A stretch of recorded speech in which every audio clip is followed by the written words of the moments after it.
Princeton University Press Audio presents The Question of Unworthy Life, Eugenics, and Germany's 20th Century by Dagmar Herzog. Read by Kaliswa Brewster. Introduction. The Nazi euthanasia murder program claimed between 1939 and 1945 the lives of nearly 300,000 individuals, most of them carrying diagnoses of psychiatric illness or cognitive or behavioral deficiencies. An estimated 210,000 in the German Reich, and another 80,000 in Nazi-occupied Poland and the Soviet Union. The killing was done by various means, in one of 6 carbon monoxide-fueled gas chambers, by mass shootings, or by medication overdose, poisoning, or systematic starvation. Hitler would call a halt to the initial gas chamber, so-called T4 phase of euthanasia, in the wake of Catholic Bishop Clemens August von Galen's internationally resonant sermon of August 1941, eloquently decrying the killings. Yet, 121 men who had gotten their training and practice in murdering people with disabilities would soon find themselves transferred to Nazi-occupied Poland to assemble the Operation Reinhardt death factories of Belzec, Sobibor, and Treblinka. There, with great energy and ingenuity, these men would accomplish a full quarter of that mammoth 6 million victim crime now collectively referred to as the Holocaust.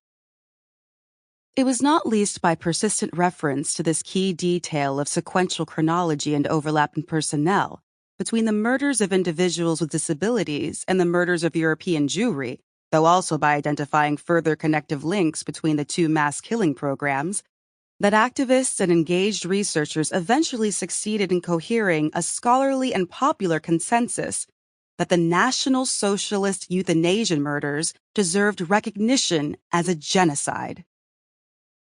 For an English-language audience, strikingly, invoking this sequential link between euthanasia and the Judeocide remains to this day the main means by which the significance of the murders of people with disabilities has been articulated.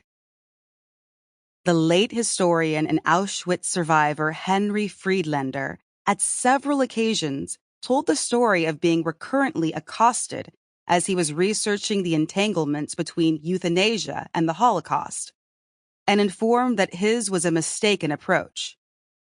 "How can you compare Jews with crazy people?" one top-level official within an American Jewish organization had indignantly inquired.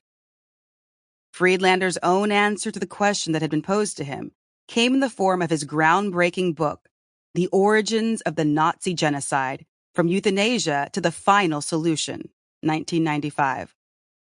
In the preface, Friedlander explained how, based on his immersion in the primary sources, particularly the records of post-war perpetrator trials, he had come, over the course of the 1980s and early 1990s, to understand the murder of the disabled not merely as a prologue to the Holocaust, but indeed as its first chapter.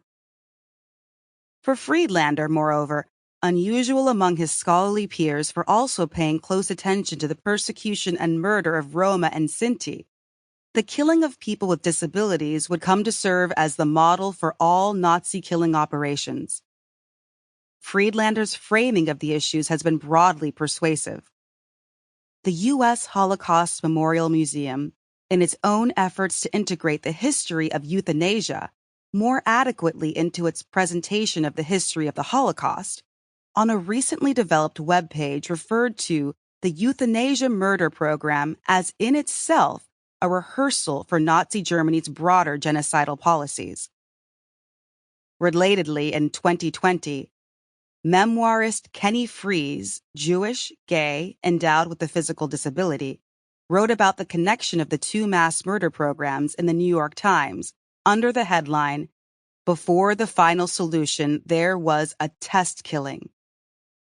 Too few know the history of the Nazi methodical mass murder of disabled people. That Sample complete. Ready to continue?